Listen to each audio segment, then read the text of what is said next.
thinking about it. Vamos a ver si acabamos de limpiar y bajaremos a comprar lo que hace falta. No, siempre he liado contigo. Cuando no me haces planchar, me haces... Pero bueno, para eso estamos, ¿no? Para ayudar. Yo pues me encontré con una andaluza de Linares, me gustó y, oye, me casé con ella y encantado de la vida.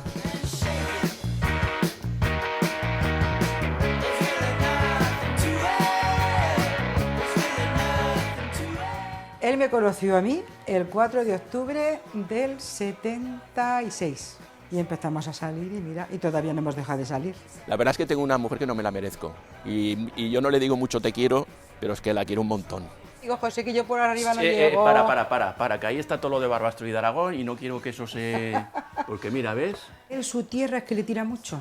Fíjate si le tira, que hemos estado un montón de años cuando vivían sus padres, que íbamos 2, 3 y 4 veces al mes a Aragón.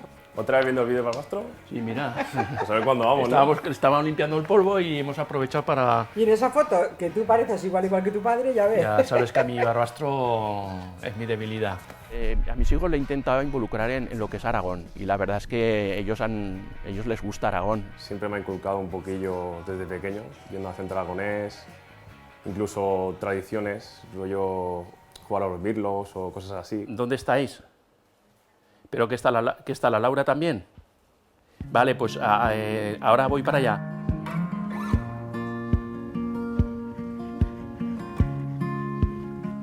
Hola. Mira. ¿Qué pasa? ¿Qué tal?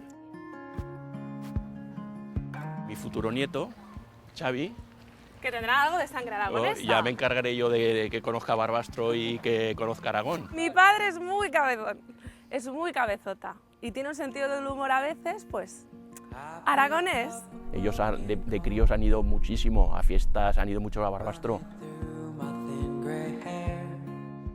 Yo me siento aragonés por cómo me lo ha inculcado mi padre y al haber estado también mucho tiempo allí, que eso al final se te queda. Es mi infancia, me vienen olores y mira, se me pone piel de gallina. El sentimiento que él tiene hacia su tierra siempre nos lo ha inculcado y nos gusta.